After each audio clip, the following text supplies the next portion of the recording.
चलिए हम प्रारंभ करते हैं। ग्रंथाधिराज समय सार बहुत महत्वपूर्ण प्रकरण चल रहा है और ये वो मामला है जो लास्ट तक काम आएगा, अभी से शुरू होकर के अंत तक चलेगा। मांगलिक करते हैं। क्रमो अरिहंतारं क्रमो सेद्धारं क्रमो आयिरीयाडं क्रमो उवझायाडं क्रमो लोये सबसाहुडं।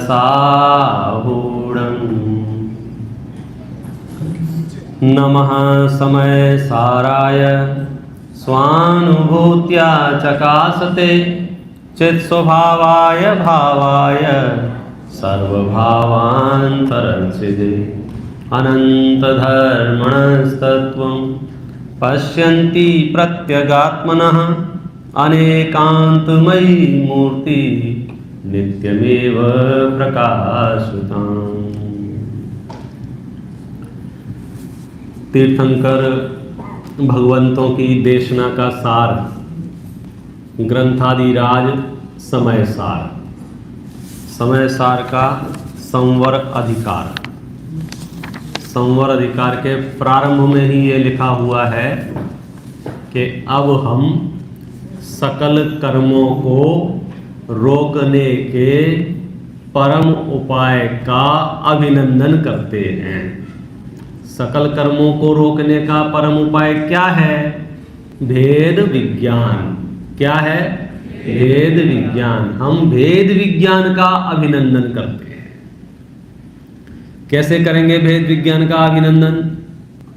बोलो भैया, भेद विज्ञान का अभिनंदन कैसे करेंगे? भेद विज्ञान करके भेद विज्ञान का अभिनंदन करेंगे। जिसका अभिनंदन करना है उसकी हाजिरी चाहिए कि नहीं चाहिए? तो पहले हम भेद विज्ञान को पैदा करेंगे, फिर उसका अभिनंदन करेंगे। अभिनंदन करेंगे तो उत्पन्न होगा। कहने का मतलब ये है, अपनी पूरी भावभूमि को तैयार करके हम इस भेद विज्ञान को जन्म देने के लिए आगे बढ़ रहे हैं। सबसे पहले ये कहा कि देखो, उपयोग में है और क्रोधादि में है। और ये विषय लिया भाव कर्मों की तरफ से कि उपयोग में है, भाव कर्म में है। और यहाँ जो शब्द प्रयोग किया गया है वो किया गया है प्रदेश भिन्न है। प्रदेश भिन्न है,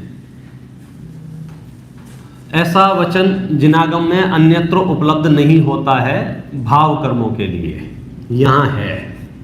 तो ऐसा लगता है कि आचार्य हमसे कुछ विशिष्ट कहना चाहते हैं। कुछ विशिष्ट। घर दुकान मकान रुपया पैसा सोना चांदी का तो मेरा कोई संबंध है ही नहीं। क्यों? वो तो जाति भेद है। उनकी शकल और मेरी शकल नहीं मिलती। ऐसा कहाँ मैं कहाँ वो। वे कैसे हैं? जड़ रूपता वाले हैं। मैं कैसा हूँ? चैद्रूप्यम। मुझ में और उनमें बहुत अंतर है। बस यह है कि थोड़ी सी दृष्टि सूक्ष्म चाहिए तो आपको ख्याल में आएगा कि हम जो वस्तु देख रहे हैं उसकी स्थिति क्या है।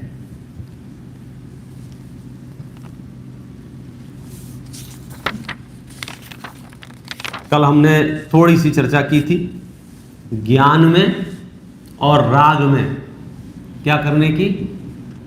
विभाग करने की, द्विधाकरण करने की, अलग अलग करने की। राग को एक बाजू में रखो और अपने आप को एक बाजू में रखो, और दोनों अलग अलग हैं। हमने प्रश्न पूछा आचार्य महाराज से, प्रभु ये दोनों कितने अलग हैं? बोले जितने अलग दो वस्तुएं होती हैं। हमने फील करने के लिए पूछा कि राग अलग है, मैं अलग हूं। राग तो समझ गए आप, चिद विकार। राग अलग है, मैं अलग हूं। जिज्ञासा हुई, प्रभु राग और मैं कितना अलग हूं? कितना अलग हूं? जैसे जगत में मित्रता और शत्रुता अलग अलग स्तर की होती है कि नहीं होती है? कितनी मित्रता? तो कुछ नहीं, नहीं साहब सिर्फ हाय हेलो है, कोई मित्रता प्रतित्रता नहीं है। वहाँ तो आप कह रहे थे मेरे मित्र हैं, अरे कहना तो ऐसे ही पड़ेगा कि ये मेरे मित्र हैं, लेकिन खुलासा क्या हुआ? ओके ओके, एक मित्रता, गहरी मित्रता। तो कैसे मित्र हैं, कैसे शत्रु हैं? तो ऐसे ही मेरा और राग का जुदापना है। तो प्रश्न उत्पन्न होता है कितना जुदापना है, कितना जुदापना है? मेरा घर का, दुकान का, मकान का, रुपए पैसे का, सोने चांदी का, परिवार का, शरीर तक का कितना जुदापना है? तो वहां तो आप आंख बंद करके बोलते थे सर्वथा, मानो या नहीं मानो। युक्ति से तो बात समझ में आ रही है ना। शरीर और मैं एक जाति के तो नहीं हो सकते हैं, संयोग और मैं एक जाति के तो नहीं हो सकते हैं। मेरी क्वालिटी और इनकी क्वालिटी अलग अलग है। इनते न्यारो है, इनसे न्यारी है जीव चाल। मैं अलग हूं, ये अलग है, शकल नहीं मिलती है। आचार्य कहते हैं कि भाव कर्म यानी क्रोध मान माया लोभ आदि जो हैं, उनसे भी तुम्हारी शकल नहीं मिलती है। मिलती है कि नहीं मिलती है? जहां मेरी सत्ता है वहां अन्य अनंतानंत पदार्थों की सत्ता है। लक्षण से मैं अपनी सत्ता को पहचान कर स्वग्राही बनूं तो निरपराधी हो जाऊंगा, और अपने लक्षण को ना पहचानते हुए पर सत्ता को यदि स्वसत्ता मानूंगा तो परग्राही हो जाऊंगा। तो गुरुदेव श्री जो करुणा करके बोलते हैं ना, प्रभु राग तेरी चीज नहीं, छोड़ दे। क्या कहता है ये? नहीं मेरी है, मेरे अंदर उत्पन्न हुई है, मैंने विकार किया है। गुरुदेव कहते हैं कि नहीं भाई, तू विकार कर नहीं सकता है। अभी कितना कॉम्प्लिकेटेड हो रहा है मामला। विकार उत्पन्न कहां हुआ है? मेरे चैतन्य सदन में। कह क्या रहे हैं कि वे जुदे जुदे हैं। कितने जुदे जुदे हैं? कितने जुदे जुदे हैं? बोले जितनी दो वस्तुएं जुदी जुदी होती हैं। कि दो वस्तुएं कितनी जुदी जुदी होती हैं कि साहब उनके प्रदेश अलग होते हैं, उनके क्षेत्र अलग होते हैं, उनकी जगह अलग होती है, द्रव्य क्षेत्र काल भाव अलग होता है दो वस्तुओं का। बोले ये दो वस्तुएं हैं, बोले ये दो वस्तुएं एक हैं कि जुदी जुदी हैं? जुदी जुदी हैं। क्यों जुदी जुदी हैं? इसके प्रदेश अलग हैं, इसके प्रदेश अलग हैं, इसका द्रव्य अलग है, इसका द्रव्य अलग है, इसके गुण अलग है, इसके गुण अलग है, हर चीज अलग अलग है ना। तो जैसे ये दो वस्तुएं अलग अलग हैं, कितनी अलग अलग हैं कि इनका आपस में कोई लेना देना नहीं है। अभावों की भाषा में कहेंगे तो इन दोनों में क्या है? अत्यंताभाव। वज्र की दीवार है। दादा इसको बहुत बोलते थे, दिख नहीं रही है। दादा तो बोलते कांच की है वो, इनविजिबल। जैसे आजकल चिड़ियाघर बनने लग गए ना, 2-2, 5-5 साल के बच्चे भी शेर के साथ ऐसे ऐसे करते हैं। किसकी दम पर? किसकी दम पर? बड़ा पावरफुल बच्चे होने लग गए आजकल के। बोले पावरफुल कुछ नहीं है। ये जो दम है वो किसकी दम है? कि ये बीच में जो कांच की दीवार है ना, वो खूंखार शेर से भी खेलने को ऐसे ऐसे करते हैं हम शेर के सामने। तो कह रहे आत्मा और राग जुदा जुदा है। शिष्य पूछ रहा है प्रभु कितना? कि जितनी दो वस्तुएं होती हैं, कि दो वस्तुएं कितनी होती हैं? कि दो वस्तुओं के प्रदेश अलग होते हैं। ये बात तो आपको पता है कि नहीं पता है? दो वस्तुएं जुदी जुदी होती हैं, मालूम है कि नहीं मालूम है? एक वस्तु दूसरे की होती है कि नहीं होती है? क्यों नहीं होती है? दोनों के प्रदेश अलग अलग हैं। जैसे दो वस्तुएं जुदी जुदी हैं, वैसे मैं और राग जुदा जुदा है।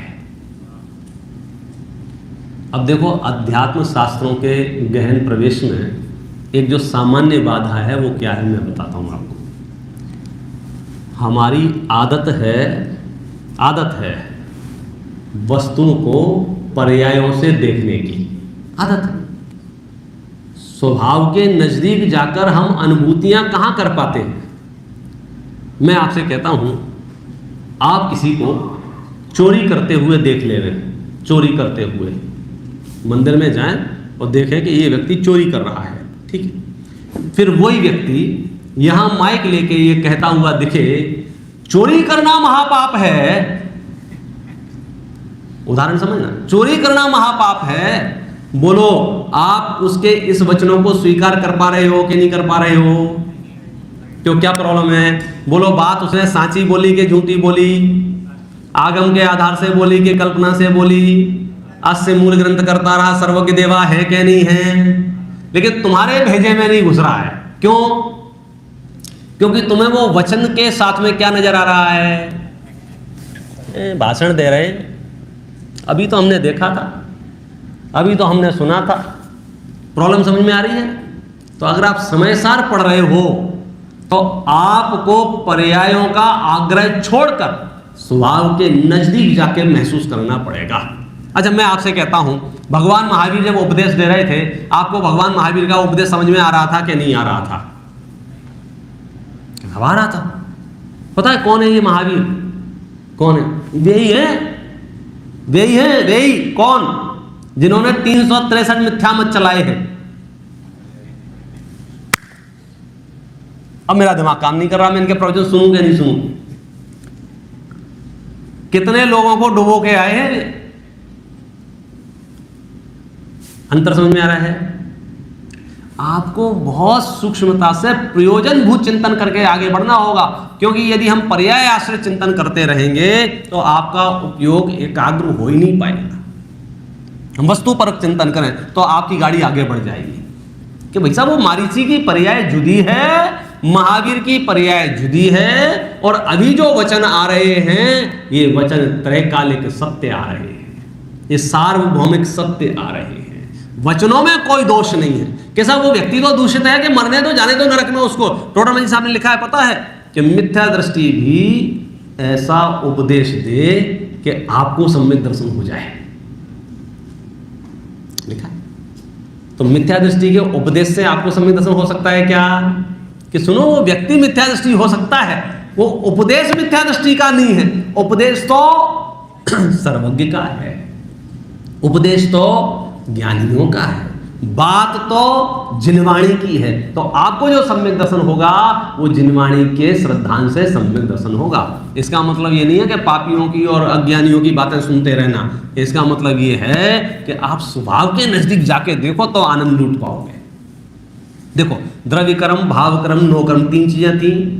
जो पहली बार भी सभा में बैठे होंगे ना, उन्हें ये मामला क्लियर होने आना चाहिए कि आप इस ब्रह्मांड में जहां रह रहे हो आपकी स्थिति क्या है। देखो, 1-2 मिनट का मैं आपको टूर देता हूं। ये 3 लोक हैं, रफली आपने देखा होगा, सुना होगा। इसी 3 लोक के किसी न किसी कोने में अपन पड़े हुए हैं, बराबर है? पूरा विश्व 6 द्रव्यों का समूह है, और जिस कोने में हम पड़े हुए हैं वो बहुत ही छोटा है 3 लोक के सामने। कितना सा है कि जिसको हम शब्दों में व्याख्या नहीं कर सकते हैं। अनंत आकाश के बीच में, अनंत आकाश के बीच में इतने से बिंदु मात्र तो 3 लोक है। 3 लोक को जब जूम करके देखा तो मध्यलोक है, मध्यलोक को जूम किया, जम्बूद्वीप, जम्बूद्वीप को जूम किया, आर्यखंड, आर्यखंड में भरतक्षेत्र, नहीं भरतक्षेत्र, भरतक्षेत्र में आर्यखंड, आर्यखंड में भी फिर किसी देश, और किसी देश के किसी सिटी, और किसी सिटी के किसी मोहल्ले, किसी मोहल्ले के कोई घर, और घर के किसी कमरा, कमरा का किसी कोना। नवाब समझ ही रहे हम, है नहीं? लग रहा है आई एम समथिंग, लेकिन आप ब्रह्मांड के दृष्टि से देखोगे तो खत्म। तो प्रश्न तो ये है कि हम कौन हैं? तो सामान्यतः जवाब आता है पर्यायों से, अवस्थाओं से। बच्चे हैं, युवा हैं, वृद्ध हैं, तो ये तो 1 मिनट में क्रॉस लग जाएगा, नहीं, शरीर की जितनी अवस्थाएं वो हम नहीं हैं। शरीर की अवस्थाएं हम क्यों नहीं हैं? क्योंकि शरीर की अवस्थाएं पुद्गल की रचना है और हम चेतन की रचना है। हम चैद्रूप्यम हैं और ये सारी रचनाएं जड़ रूपता को धारण किए हुए हैं। फिर दूसरे नंबर पे आसपास जो सामग्रियां हैं उनमें हमारा क्या लेना देना है? वे सामग्रियां जड़ भी हो सकती हैं, वे सामग्रियां चेतन भी हो सकती हैं। माता पिता, भाई बहन, पुत्र पुत्री, परिवार, ये सब क्या है? ये चेतन सामग्रियां भी हो सकती हैं। दुकान मकान रुपया पैसा जड़ सामग्रियां भी हो सकती हैं। मैंने इसमें लिखा नहीं है समय सारे में, तो मिश्र सामग्री का भी वर्णन किया है कि कोई चेतन स्त्री अचेतन हार को पहन के आए और फिर कहें ये मेरी, तो वो मिश्र परिग्रह, ऐसा 3 भेद किए हुए। अपन जड़ चेतन से संयोगों की बात की। अब तीसरी चीज जो है वो है संयोगी भाव। सबसे पहले क्या था? शरीर, फिर क्या था? संयोग, फिर क्या था? संयोगी भाव। समझना तीनों को। पहले क्या था? संयोग। संयोग से हमारा क्या संबंध है? आज नकल नहीं चल रही, याद हो तो बताओ क्या संबंध है? एक क्षेत्र के तादात्म्य की संयोग। शरीर के साथ क्या संबंध है? गलत जवाब देने पर कितनी? $1। ईमानदारी से $1, ठीक है, पेटी में डालना है। कम कर दे, 100 कोई दे नहीं रहा है यहाँ। हाँ, वो भावना भावे करी करावे कर देते हो आप। मेरी भावना तो बहुत है, लेकिन ऐसा करके आगे बढ़ जाते हो। गणित लगाओ आप तो। बोलो, शरीर के साथ क्या संबंध है? एक क्षेत्र अवगात संबंध, बराबर है। संयोगों के साथ क्या संबंध है? ये तो नकल हो गई के साथ संयोगों के साथ क्या संबंध है? संयोग संबंध है। संयोगों के साथ संयोग संबंध है। तीसरा, क्रोध, मान, माया, लोभ, हास्य आदि ये सब क्या है? संयोगी भाव। क्या है ये? संयोगी भाव। अब इन्हीं को हम शास्त्रीय भाषा में बोलेंगे तो ये कौन से कर्म है? द्रव्य कर्म, भाव कर्म, नो कर्म? बोलो। चलो मैं आपसे पूछता हूं, मैं आपसे सवाल करता हूं, ये शरीर कौन सा कर्म है? शरीर कौन सा कर्म है? नो कर्म है। घर, दुकान, मकान कौन सा कर्म है? नो कर्म है। ज्ञानावरण, दर्शनावरण, मोहिनी, अंतराय कौन सा कर्म है? ज्ञानावरण, दर्शनावरण, मोहिनी कौन सा कर्म है? अच्छा, क्रोध, क्रोध ये कौन सा कर्म है? क्रोध, क्रोध, क्रोध द्रव्य कर्म हो सकता है कि नहीं हो सकता है? क्रोध द्रव्य कर्म है कि नहीं है? क्रोध द्रव्य कर्म नहीं है। क्यों? मान द्रव्य कर्म नहीं है, मायाचारी द्रव्य कर्म नहीं है, लोभ द्रव्य कर्म नहीं है। बोलो, है कि नहीं है? पार्टी दो भागों में बट गई है, कुछ लोग कह रहे हैं नहीं है, कुछ लोग कह रहे हैं। तो पहले निर्णय कर लो, 15 मिनट आराम। फिर से अगेन, क्रोध द्रव्य कर्म है या भाव कर्म है? बोलो, द्रव्य कर्म में कितने लोग सहमत हैं? द्रव्य कर्म वाले उम्मीदवार कौन हैं? बस मियामी वाले हैं, अभी विषय चला था, मिनियापोलिस वाले हैं। अच्छा, आप भी हैं द्रव्य कर्म में? चारों बहन साथ में हमारे। क्रोध, नितिन भाई, क्रोध द्रव्य कर्म है। अच्छा, क्रोध भाव कर्म है, इसमें कितने लोग हैं? और वापस ये तो होलसेल वाले हैं। क्यों? क्रोध के द्रव्य कर्म होने में क्या समस्या है? कोई बता सकता है? डॉक्टर साहब, क्रोध द्रव्य कर्म क्यों नहीं है? अजीब नहीं है, कोई बात नहीं है। अच्छा, मोहिनी, मोहिनी ये द्रव्य कर्म है कि भाव कर्म है? मोहिनी, फिर से बोलता हूं, ज्ञानावरण, दर्शनावरण, अंतराय, मोहिनी। मोहिनी ये मोहिनी द्रव्य कर्म है कि भाव कर्म है? मोहिनी द्रव्य कर्म है कि भाव कर्म है? द्रव्य कर्म हुआ ना मोहिनी। अब मोहिनी के दो भेद किए, दर्शन मोहिनी, चारित्र मोहिनी। बोले, दर्शन मोहिनी द्रव्य कर्म है कि भाव कर्म है? चारित्र मोहिनी द्रव्य कर्म है कि भाव कर्म है? अब हमने चारित्र मोहिनी के भेद किए, क्रोध, मान, माया, लोभ, हास्य, रति, अरति, शोक, भय, जुगुप्सा। ये चारित्र मोहिनी जो है वो द्रव्य कर्म है कि भाव कर्म है? सुनो सुनो सुनो, द्रव्य कर्म भी है, भाव कर्म भी है। लड़ो मत, बराबर करना। लिखा है, समझदार में लिखा है, मिथ्यात्व, अविरति, प्रमाद, ये सब सबके लिए लिखा है। ये जीव भी हैं और अजीव भी है, बराबर है। तो क्रोध द्रव्य कर्म भी है और क्रोध भाव कर्म भी है। मान द्रव्य कर्म भी है, मान भाव कर्म भी है। मोहिनी की सारी प्रकृतियां द्रव्य कर्म रूप भी हैं और चैतन्य सदन में होने वाली चिद्विकार वो भाव कर्म रूप है, बराबर है। भाव कर्मों से आप परिचित हैं? परिचित हैं। अच्छी चीज है भाव कर्म की, खराब चीज है? क्रोध आदि से आप परिचित हैं कि नहीं है? देखो, क्रोध आदि में क्या होता है पता है? गुस्सा आता है तो अंदर घर में वापस जाते हैं और फिर बाहर निकलते हैं, और बाहर निकल के हम जो है दूसरे की ठुकाई करेंगे। लेकिन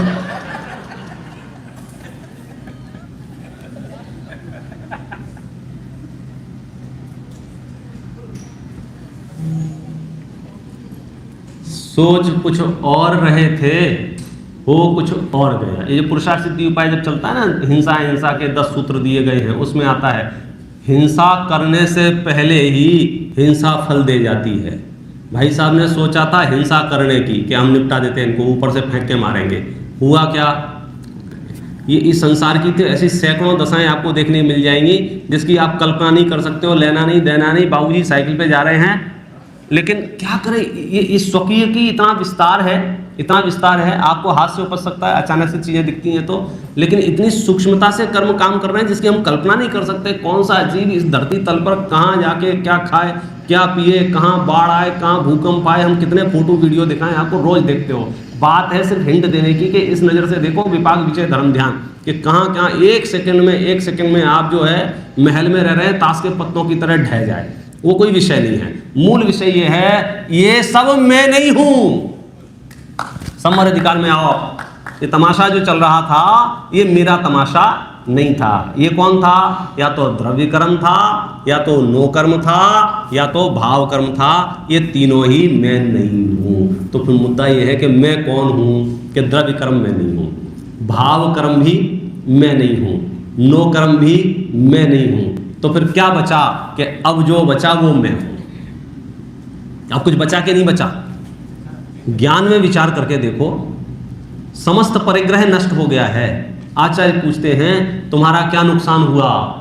ज्ञानी कहते हैं कुछ नहीं। दिमाग काम नहीं करते। क्यों? क्योंकि जो गया है वो तो मेरा था ही नहीं। कितना मेरा नहीं था? कि जीरो। ये शरीर मेरा नहीं है कि नहीं, संयोग मेरे नहीं है कि नहीं, कि आत्मा में जो विकार उत्पन्न हो रहा है ये मेरा है कि नहीं है? बोले ये भी मेरा नहीं है।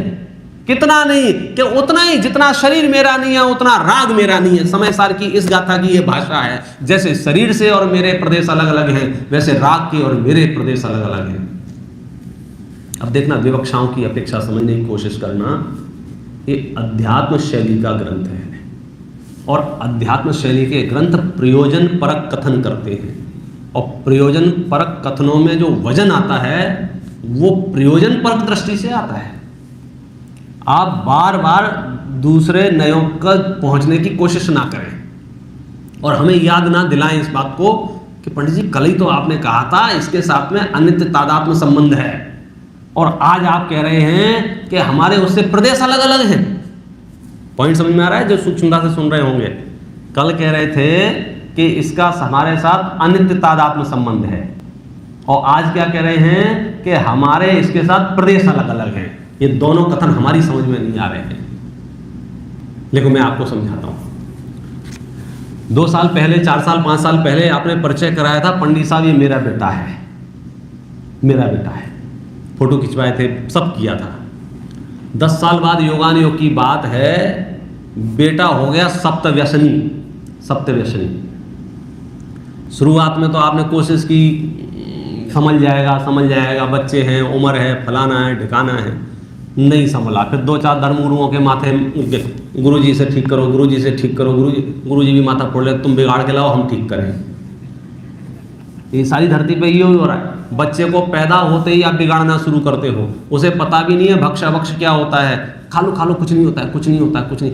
10-15 साल आप उसे एडिक्ट करते हो अभक्ष भक्षण के लिए, फिर कहते हो पंडित जी इसका छुड़वा दो पंडित जी का छुड़वा दें तो इसलिए आप कोशिशें करो तो शुरू से करो। मुद्दा दूसरा है यहाँ पर, कौन सा? ये मेरा बेटा करके बताया, बाद में हो गया वो सप्तव्यसनी होने का ज्यादा ही बिगड़ गया, कुसंगति हो गई, डाकू चोरों के साथ रहने लग गया। अब तो घर का सामान बेच बेच के दारू पीने लगा। अब तो थोड़ा भी हम इधर उधर हों तो पॉकेट में से पैसे निकाल के ले जाए और बिक्री करके आ जाए। अब मामला बिगड़ने लगा। अब बात एकदम पानी जिसको बोलते हैं गले तक भर गया। अब 30-35 साल का लड़का और इतने उल्टे सीधे कार्यक्रम करे, अब थ्रेट होने लग गया कि कोई इसके चक्कर में हमें नहीं निपटा देंगे, हम नहीं निपट जाएं। तो लाख कोशिश करने के बाद दिमाग में बुद्धि पे जोर डालने का ये निर्णय लिया कि मैं इसे अपने घर से निकालता। फिर भी राग तो शेष था ना, तो उसे 10-20-50 लाख रुपया दे के, भैया तू तेरा देख और हमें हमारा देखने दे।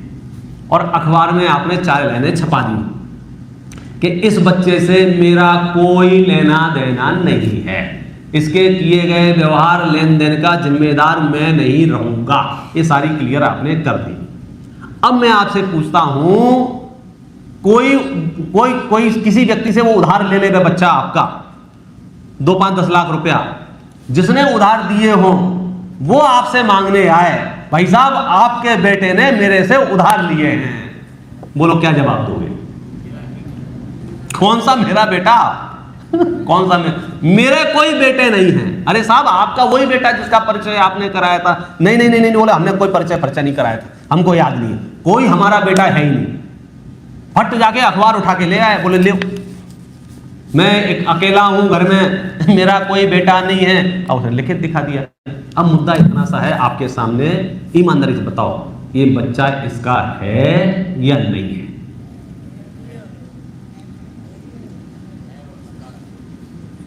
बोलो।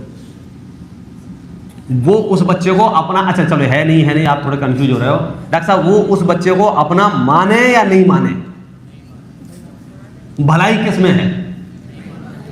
यदि आपने थोड़ा भी कहा कि मेरा है तो क्या होगा? लाओ बेटा, दे दो, तुम दे दो।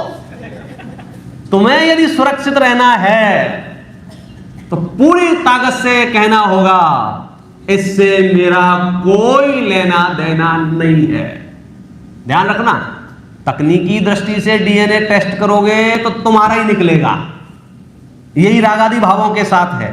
आगम शैली से आप बात करोगे, आगम विवक्षाओं से बात करोगे तो चैतन्य में ही उत्पन्न हुआ है, कोई जड़ में उत्पन्न नहीं होता है। लेकिन कुंद कुंद आचार्य के चरणों के नजदीक जाके बैठोगे कि राग हमारे किसी काम का नहीं है, गुरुदेव श्री कहते हैं ये प्रभु तेरी चीज नहीं है, तो फिर स्वप्न में भी ये मत कहना कि नहीं है, नहीं हुआ तो अपने ही हुआ, तो कोई अपने अपने नहीं हुआ है, बोलना ही नहीं है, बात ही नहीं करनी, मानना ही नहीं है, स्वीकार ही नहीं करना है।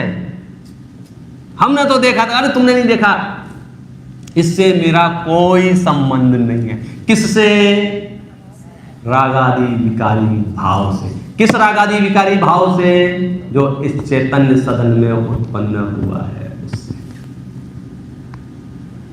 रिश्ता है उससे। अब आप कल्पना करो, जब राग से मेरा रिश्ता नहीं है तो शरीर और संयोगों से क्या रिश्ता होगा? लेकिन बात है नियत की, शब्दों में परिवर्तन नहीं होगा। बनारसी दास जी ने छंद लिखा है, मिथ्या दृष्टि की सकल और सम्यक दृष्टि की सकल एक जैसी होती है, लिखा है बनारसी दास जी ने। करतूतें एक जैसी होती हैं, लक्षण सब एक जैसा होता है, सिर्फ नियत की बात है। देखो, शास्त्र भी ये कहते हैं शत्रु मित्र समान होते हैं। शास्त्र भी ये कहते हैं जगत में कोई शत्रु नहीं है, कोई मित्र नहीं है, बराबर है, शास्त्र वाक्य है। राजनेता भी ये कहते हैं कोई शत्रु मित्र नहीं। कल एक पार्टी का नेता दूसरी पार्टी में, हमने पूछा भैया ये तो तुम्हारे दुश्मन थे। अरे बोले कोई दुश्मन नहीं होते हैं। ख्याल में आ रहा है? अब वो राजनेता भी कह रहा है कोई शत्रु मित्रता नाम की चीज ही नहीं है, और शास्त्र भी कह रहे हैं कि शत्रुता मित्रता नाम की चीज नहीं है। बोलो दोनों के वचनों में अंतर कहां आ रहा है? राजनेता ने क्या कहा? सब शत्रु मित्र समान हैं। क्यों? हम ऑब्जेक्शन कर रहे थे, साहब कल तो आप इस पार्टी को बहुत दुर्वचन कह रहे थे और आप तो आज आपने इस पार्टी की मालाएं पहन ली। क्या जवाब दिया? सुनो, राजनीति में कोई परमानेंट शत्रु, कोई परमानेंट मित्र नहीं होता है। अच्छा, मोक्ष मार्ग में भी नहीं होता है। कौन परमानेंट, कौन मित्र है, कौन शत्रु है, बताओ। लेकिन इसकी आधारशिला क्या है दोनों की? वहां संसार बढ़ रहा है दिन दूना रात चौगुना, और यहां संसार घट रहा है दिन दूना रात चौगुना। तो आप वचनों में नहीं जीत सकते हो मिथ्या दृष्टि और सम्यक दृष्टि से। आप तो नियत की बात करो कि राग तेरा नहीं है, ये कथन करके सिद्ध क्या किया कि उपलब्धि चैतन्य की हुई। कैसे उपलब्धि चैतन्य की हुई? देखो, मैं उत्थानिका पढ़ के पूरे संवर अधिकार का एक टूर कराता हूं आपको। इस संवर अधिकार में है क्या है। मूलतः आप पढ़ोगे तो आपकी तबीयत खुश हो ही जाएगी, लेकिन आप पढ़ोगे तो तब जब आपको आइडिया हो। सबसे पहली लाइन अपन ने पढ़ ली थी, कौन सी? तत्रादौ एव 16 नंबर पेज पर, सकल कर्म संवरणस्य परमोपायम भेद विज्ञानम अभिनंदति। ठीक है, ये लाइन अपन ने पढ़ ली थी, पढ़ी थी, याद है? चलो, इसके बाद पेज नंबर है 19 नंबर का। ततो ज्ञानम एव ज्ञाने एव क्रोधादय एव क्रोधादिषु एव इति साधु सिद्धम भेद विज्ञानम। वहां हमने भेद विज्ञान का अभिनंदन किया था और हमने कहा दिया कि भाई साहब भेद विज्ञान सिद्ध हो गया। क्या भेद विज्ञान सिद्ध हो गया? क्रोधादि में है ज्ञान आदि में है, ये भेद विज्ञान अच्छी रीति से सिद्ध हो गया। फिर देखो अगली उत्थानिका है 20 नंबर पेज पर, कथम भेद विज्ञानात् एव शुद्धात्मोपलम्भ इति चेत, कि भेद विज्ञान से शुद्धात्मा की उपलब्धि कैसे होती है। पॉइंट समझ आ रहा है? सकल कर्मों को रोकने के लिए क्या चाहिए था? भेद विज्ञान। फिर हमने भेद विज्ञान किया। भेद विज्ञान में क्या किया? क्रोधादि को क्रोधादि में, ज्ञान आदि में, ये भेद विज्ञान कर लिया। शिष्य पूछता है इससे आत्मा की उपलब्धि कैसे हुई? बोलो आत्मा की उपलब्धि हुई क्या नहीं हुई भेद विज्ञान से? कौन बताए? भेद विज्ञान से आत्मा की उपलब्धि हुई कि नहीं हुई? कैसे हुई भेद विज्ञान से आत्मा की उपलब्धि?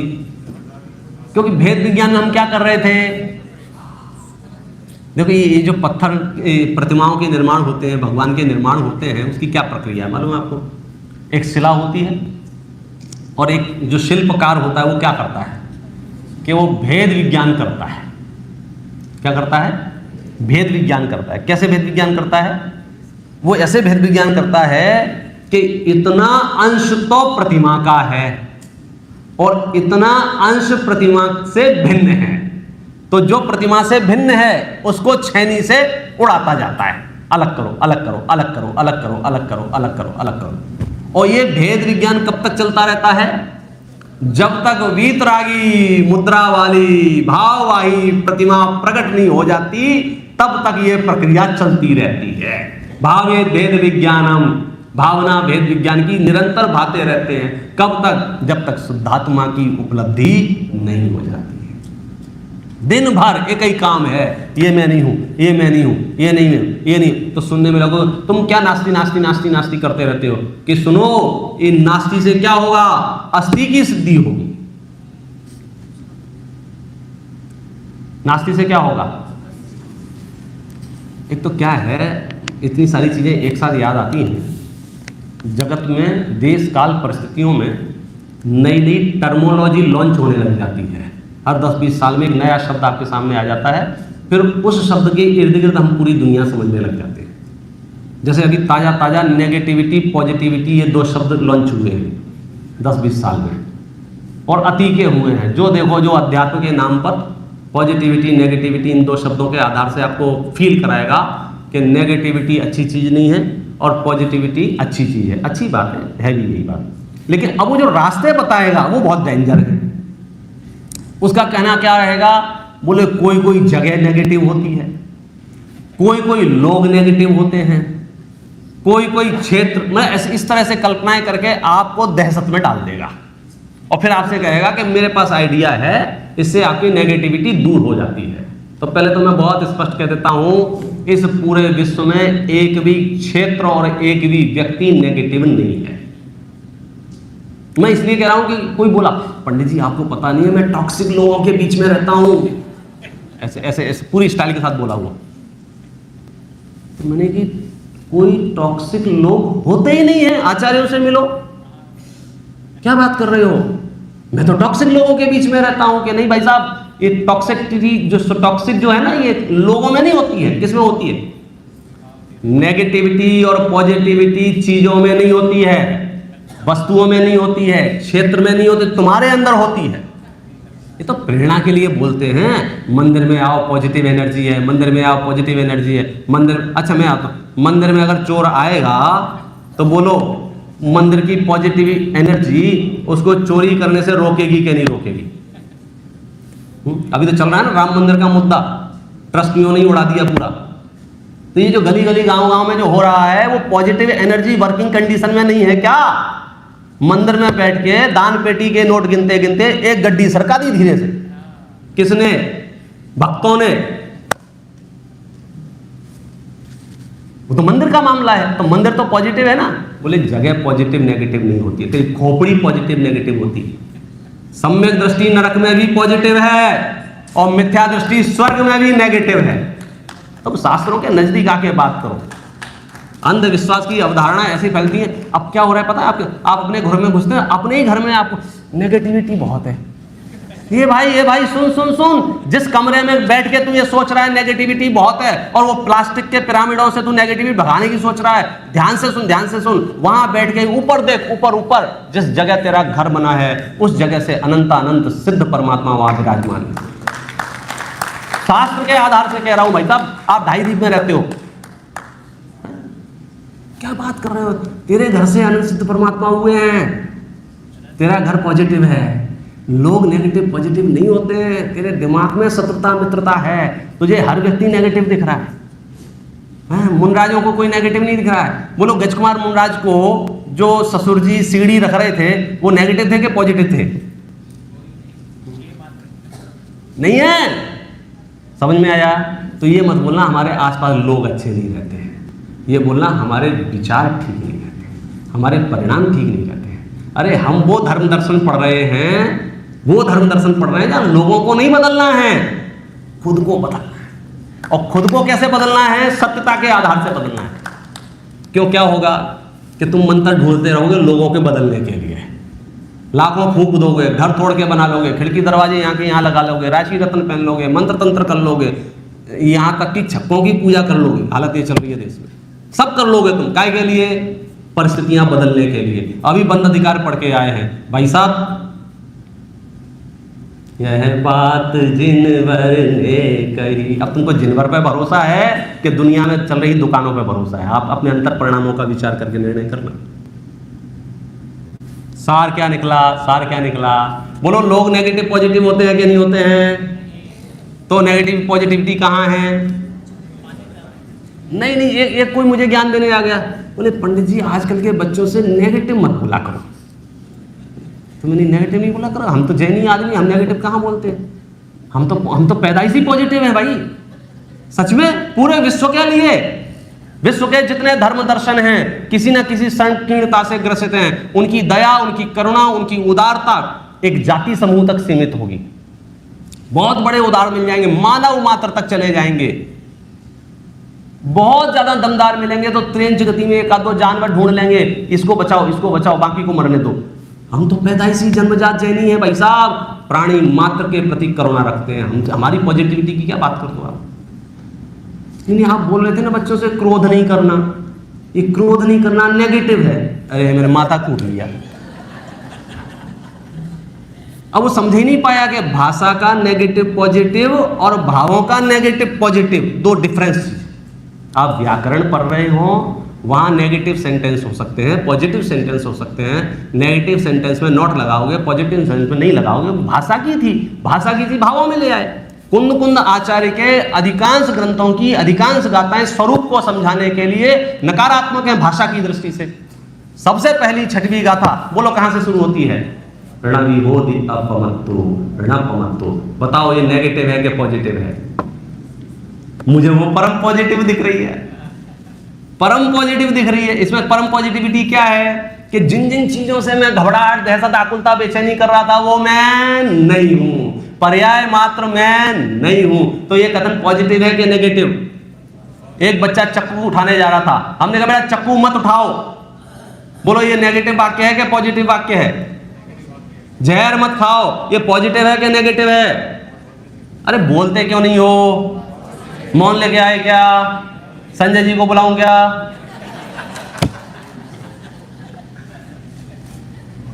विचार करो, विचार। जहर मत खाओ, ये उपदेश पॉजिटिव है कि नेगेटिव है?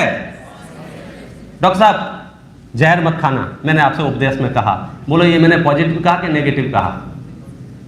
बोले भाषा की दृष्टि से व्याकरण वाक्य नेगेटिव हो सकता है, लेकिन ये बात नेगेटिव नहीं है। बोलो रात्रि भोजन मत करो, ये पॉजिटिव उपदेश है कि नेगेटिव उपदेश है?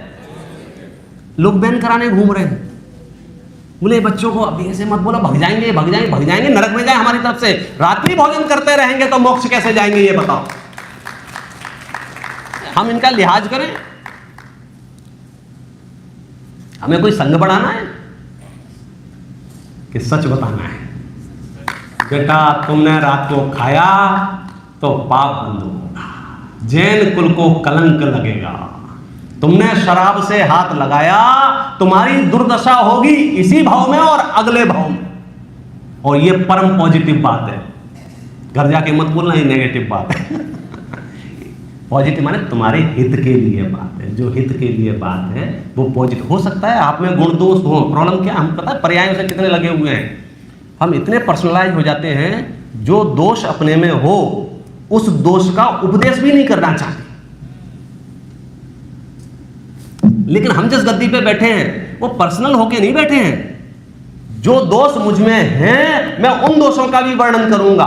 और भले ही आप उंगली उठाओ, पंडित जी खुद तो करते हो ऐसा, हाँ खुद करते हैं तो खुद मोक्ष थोड़ी चले जाएंगे हम उस दोष के कारण से, हम भी नरक ही जाएंगे अगर हमारे अंदर वो दोष है। क्योंकि हम दोष करते हैं तो हम दोषों की चर्चा ही नहीं करें, हम बातें नहीं करें, हम बोले ही नहीं। और आप अपमानित महसूस मत किया करो जब कोई दोषों की बात करे, उपकारित महसूस किया करो। धन्य हो प्रभु, कोई तो इस धरती पर हमें हमारे दोष से बता रहा है। सब तो वाह वाह करके अहो रूपम अहो ध्वनि, अहो रूपम अहो ध्वनि, धरती ऐसी चल रही। अब वापस आ जाओ कहां कि भेद विज्ञान से आत्मा की उपलब्धि कैसे होगी। कि जब आप नियम सार की गाथाएं पढ़ोगे, निर्मूढ़ हूं, निर्द्वंद हूं, एक एक गाथा में जब वर्णन सुनोगे तो जो बचेगा उसका नाम आत्मा की उपलब्धि है।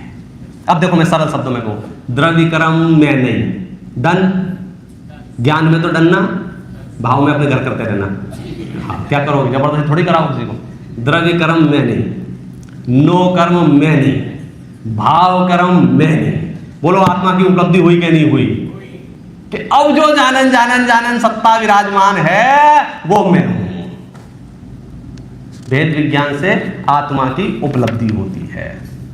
आगे अगली उत्थानी का 23 नंबर के पेज पे, कथम शुद्धात्मोपलम्भात एव संवर इति। कि आप ये बताओ कि इस आत्मा की उपलब्धि से संवर कैसे होता है। अधिकार तो संवर था, तुम भेद विज्ञान करने लगे, आत्मा की उपलब्धि करने लगे। हमें ये बताओ इस आत्मा की उपलब्धि से संवर कैसे होता है। तो गाथा जन्म लेती है, सीधे हिंदी पढ़ते हैं। जो जानता मैं शोध हूं वह शोधता को प्राप्त हो, जो जानता अविशोध हूं।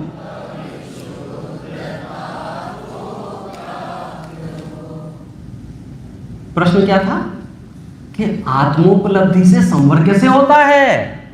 जवाब क्या आया, जो आत्मा को शुद्ध जानता है वह शुद्धता को प्राप्त होता है, जो आत्मा को अविशुद्ध जानता है वो अविशुद्धता को प्राप्त होता है।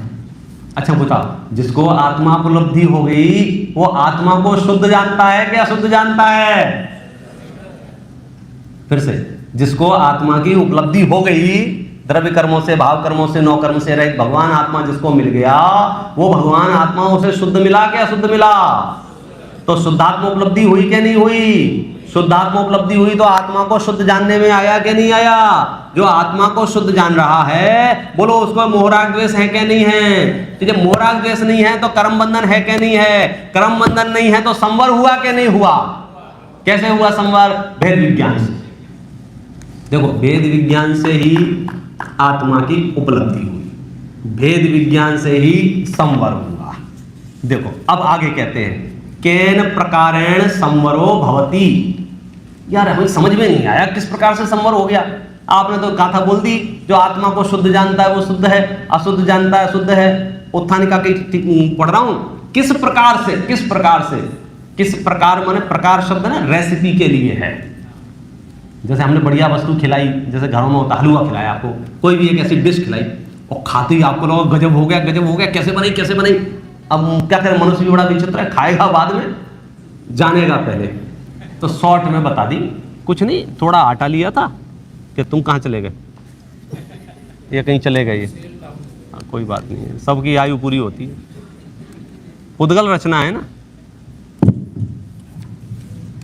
समय तो नहीं हो गया, हो ही रहा है, हो ही रहा है। ऐसी बैटरी मंगानी चाहिए अपने को अगली बार से। हाँ, टाइमर वाली बैटरी। चलो क्या कह रहे कि तो शॉर्ट बताया, बोलो कुछ नहीं। अच्छा, बताने वाला भी बड़ा होशियार होता है, कुछ नहीं, बस आटा लिया था, पानी लिया था और ड्राई फ्रूट्स लिए थे। अरे भाई साहब, कुछ नहीं करो, विधि बताओ, हमको खाना है। तो ऐसे ही आज तो चूंकि उसका भोग कर रहे हैं तो सरलता से बता दिया। अब कह रहे किस प्रकार से, तो ये 3 गाथाओं का पाठ, 2 गाथाएं पाठ मात्र। विरहित कर्म नौ कर्म से निज आत्म के एकत्व को, निज आत्मा को स्वयं ध्यावे सर्व संग विमुक्त हो। एक गाथा छूट गई। पुण्य एवं पाप से निज आत्मा को रोक कर, अन्य आशा से विरत हो ज्ञान दर्शन में रहे। विरहित कर्म नौ कर्म से निज आत्म के एकत्व को, निज आत्मा को स्वयं ध्यावे सर्व संग विमुक्त हो। ज्ञान दर्शन मय निजातम को सदा जो ध्यावते, अत्यल्प काल स्वकाल में वे सर्व कर्म। अब आत्मा की यही उपलब्धि हो गई तो फिर तो गाड़ी आगे बढ़ जाएगी कि नहीं बढ़ जाएगी? तो शिष्य फिर कहता है कि नहीं हमारे अभी भी समझ में नहीं आया। तो सुनो, केन क्रमेण संवरो भवति, हमको क्रम क्रम से बताओ, ऐसे जल्दी जल्दी मत बताओ, हलवा ले लो, आटा ले लो, बादाम ले लो, ऐसे नहीं, क्रम क्रम से बताओ। उत्थानिका समझ में आ रही है आपको? शिष्य क्या कह रहा है? क्रम क्रम से बताओ, धीरे धीरे बताओ कि पहले आटे को ले लिया, फिर क्या करें, पानी डालें, नहीं पहले सेको इसको, ऐसे क्रम क्रम से बताओ। ये गाथाएं पढ़ो आप, 190, 91, 92। बंध के कारण कहे हैं भाव अध्यवसान ही, मिथ्यात्व और अज्ञान अविरति भाव एवं योग भी। इसके बिना है आश्रवों का रोध सम्यक ज्ञानी के, अरे आश्रवों के रोध से ही कर्म का भी, कर्म के अवरोध से नो कर्म का अवरोध हो, नो कर्म के अवरोध से संसार का अवरोध। पूरा क्रम बता दिया। क्या क्रम बताया? क्या क्रम बताया मालूम है? कि बताओ बंध के कारण क्या कहे थे हमने? बोले अध्यवसान, यानी मोहराग देश। जब मिथ्यात्व अविरति आदि अध्यवसान ही नहीं रहे तो फिर आश्रव हो सकता है कि नहीं हो सकता है? कर्मों का आना हो सकता है कि नहीं हो सकता है? कि नहीं। आश्रवों का सम्यक ज्ञानी के रोध है। रोध है माने निरोध है। सम्यक ज्ञानी के आश्रव नहीं होते हैं। अच्छा, जब आश्रव नहीं होगा तो कर्म आएंगे कि नहीं आएंगे? अच्छा, कर्म नहीं आएंगे। जब कर्म होंगे ही नहीं तो नो कर्म हो सकते हैं क्या? और नो कर्म नहीं होंगे तो संसार रहेगा क्या? नहीं समझ में आया? बोलो, सिद्धों के कितने नो कर्म हैं? अरे कैसी बातें करते हो साहब, सिद्धों के नो कर्म नहीं है। क्यों? क्योंकि उनके कर्म ही नहीं, कर्म हो तो नो कर्म हो। तो भाई कर्म क्यों नहीं है? अरे कर्मों का आश्रव ही नहीं है। आश्रव क्यों नहीं है? बोले गेट बंद कर लिया है। जब गेट बंद कर लिया तो अंदर कोई आ ही नहीं सकता है। गेट बंद कैसे कर लिया? भेद विज्ञान से। गेट बंद कैसे किया? भेद विज्ञान से। ये 2 कलश हैं, सिर्फ हिंदी पाठ करके अपन इसको विराम देते हैं विषय को। देखो, इस तरह का जो भेद विज्ञान है इसको संभाल के रखना। न केवल संभाल के रखना, सुबह शाम दोपहर 3 टाइम इसको भावना भाना। और मैं तो कहता हूँ जब भी आपको पैनिक हो आप इस भेद विज्ञान कर लें कि जो प्रॉब्लम है ना, ये प्रॉब्लम ये स्वद्रव्य क्षेत्र काल भाव की है या परद्रव्य क्षेत्र काल भाव की है। और भेद विज्ञान से ये निर्णय कर लो कि ये तो परद्रव्य क्षेत्र काल भाव की है। ये तो वही वाली समस्या है। कौन सी? बोले अपने पड़ोसी ने हरा रंग करवा रखा है। तो क्या जवाब है इसका? उन्हें मरने दो, आप लोगों को क्या लेना देना? इस शरीर में कुछ परेशानी है, संयोगों में कुछ परेशानी है, समाज में, देश में, पूरे विश्व में कुछ परेशानी है। स्वद्रव्य क्षेत्र काल भाव से बाहर की यदि बात चल रही है तो फिर वो मेरा विषय नहीं है, आउट ऑफ सिलेबस है वो। ऐसा भेद विज्ञान आप भाते रहना। कब तक? देखो, अरे भव्य जन भव्य भावना भेद ज्ञान की, सच्चे मन से वीर विराम के तब तक भाना, जब तक पर से हो विरक्त यह ज्ञान ज्ञान में ही थिर ना हो जाए अधिक क्या कहें जिनेश्वर। अब तुमसे और ज़्यादा क्या कहें, ये भाषा समझ में नहीं है।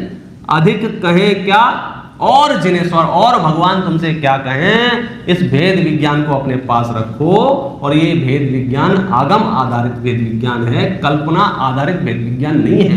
बाजार में ऐसी दुकानें भी चल रही हैं जो कहती हैं तुम सोचो सुखी हो। अब वो सोचने जाता है, कहाँ से सुखी है, उसके तो पैसे देने बाकी हैं। कहाँ से सुखी है, बीवी तो सुनती नहीं है। कहाँ से सुखी है, हमें तो रोग हो रखा है, इतने डॉक्टरों को दिखा लिया, आधे डॉक्टरों को तो पकड़ में ही नहीं आ रहा है, और ये कह रहे हैं सोचो सुखी है। लेकिन जब आप 6 द्रव्य 7 तत्व की व्यवस्था के अंतर्गत सोचोगे सुखी हो, तो फिर वो स्वभाव के नजदीक जाके सोचोगे, कल्पना में नहीं सोचोगे, स्वभाव के अच्छा स्वभाव के नजदीक जब के सोचोगे तो वो श्रद्धान यथार्थ श्रद्धान होगा। देखो अब तक जो भी हुए सिद्धिया आगे होंगे, महिमा जानो एकमात्र सब भेद ज्ञान की, और जीव जो भटक रहे हैं भव सागर में, भेद ज्ञान के ही अभाव से भटक रहे हैं। भेद ज्ञान से शुद्ध तत्व की उपलब्धि हो, शुद्ध तत्व की उपलब्धि से राग नाश हो, राग नाश से कर्म नाश, और कर्म नाश से ज्ञान, ज्ञान में स्थिर होकर शाश्वत हो जावे। पूरी रेसिपी पता चल गई कि नहीं चल गई? पूरी रेसिपी। परेशान हो रहे थे ना, क्वेश्चन आ रहे थे ना। एक प्रश्न और आया है, देखो सब पर्यायों सुनिश्चित हैं तो पुरुषार्थ क्या करना। सारी पर्याय सुनिश्चित हैं तो पुरुषार्थ क्या करना, कि सुनो पुरुषार्थ पर्यायों में नहीं करना है। अच्छा संडे के बाद मंडे आएगा, मंडे के बाद ट्यूसडे आएगा, ट्यूसडे के बाद वेडनेसडे आएगा, वेडनेसडे के बाद जो जो डे होते हैं वो आएंगे। बोलो अब इनमें क्या करना है, हमें पुरुषार्थ क्या करना है। सोमवार को मंगलवार करना है। आज कौन सा वार है बहन, भूल गए? जाना शिविर में पता ही नहीं चल रहा कौन सा वार है क्या है। आत्मा आत्मा नजर आ रही है। कौन सा वार है, हैं? सैटरडे है, तो इसको क्या रविवार करना है? जो चीजें निश्चित हैं उसमें क्या पुरुषार्थ करना है, भले आदमी भले बताओ हमें। अच्छा चौथे काल के बाद तीसरा काल आएगा कि पांचवा आएगा, हमारे पुरुषार्थ का क्या होगा साहब? प्रश्न से उत्तर दे रहा हूं। चौथे के बाद पांचवा, अच्छा पांचवे के बाद छठवा काल आएगा कि चौथा आएगा? छठवा आएगा। हमारे पुरुषार्थ का क्या होगा? अरे भैया चीजें निश्चित हैं, पर्याय निश्चित हैं, इसमें तुझे क्या करना है और तुझे नहीं करना है, ये बहुत बड़ा पुरुषार्थ है। करते करते करते करते थाक लागनी चाहिए। पर्याय पर्याय में करता करता करता करता करता अब कर्तृत्व नाश होना चाहिए। क्रमबद्ध पर्याय का मूलभूत विषय है, एक भी पर्याय के परिणमन का कर्तृत्व अपने सर पर नहीं है, क्योंकि वे सारी पर्याय अपने स्वकाल में खचित हैं। ये निर्णय जिसको हो उसको वीतरागता जन्म लेती है, और जिसको वीतरागता जन्म लेती है इसको मोक्ष मार्ग का पुरुषार्थ बोलते हैं। राग द्वेष का अभाव ही तो पुरुषार्थ है। और ये पुरुषार्थ कैसे हुआ?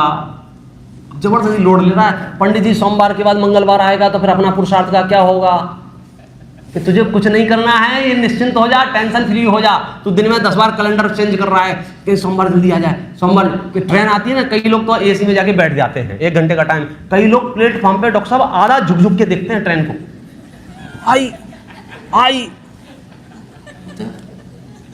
अच्छा तुम्हारे 10 बार झुकने से जल्दी आएगी? पुरुषार्थ क्या है? शांति से बैठो, ये पुरुषार्थ है। ज्ञान ये अंतिम कलश एक बार पढ़ लो, इसमें सब उपदेश आ जाएगा, मुझे अधिक नहीं कहना है, समय अपना हो गया है। भेद ज्ञान से शुद्ध तत्व की उपलब्धि हो, शुद्ध तत्व की उपलब्धि से राग नाश हो, राग नाश से कर्म नाश, और कर्म नाश से ज्ञान, ज्ञान में स्थिर होकर शाश्वत हो जाए।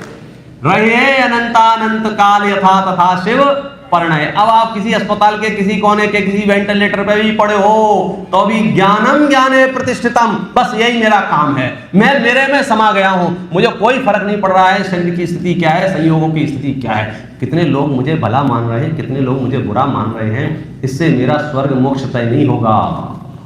मेरा मोक्ष तो ज्ञान में प्रतिष्ठित होगा। इसलिए ज़्यादा चक्कर में मत पड़ना। मतलब क्या कहूँ, शब्द में सब चीज़ें नहीं आती हैं जो ज्ञान में भासता है। आप स्वयं इसका गहराई से अभ्यास करो, और जिनको लग रहा हो कैसे गहराई से अभ्यास करें, तो अभी भी जो चलती ट्रेन में ना बैठे हों वे इस पुस्तक को किट हिमांशु भाई से प्रवचन के बाद, प्रवचन के बीच में कोई नहीं, प्रवचन के बाद जरूर प्राप्त कर लेना। है ही नहीं? है हिमांशु भाई के पास है, आप ले ले गए। नहीं है तो अपना नाम और मोबाइल नंबर लिखा दे रहे हैं, मैं आपके घर देने आऊँगा, भले ही आपसे टिकट ले लूँ। नहीं, मेरा काम है सर्विस प्रोवाइड कराना, आपके काम नहीं रुकेंगे। हाँ, कंजूसी बीच में आ जाए तो अलग मैटर है, काम नहीं रुकेंगे आपके, काम होंगे। बहुत संयोग अनुकूल बने। ओम नमः शिवाय।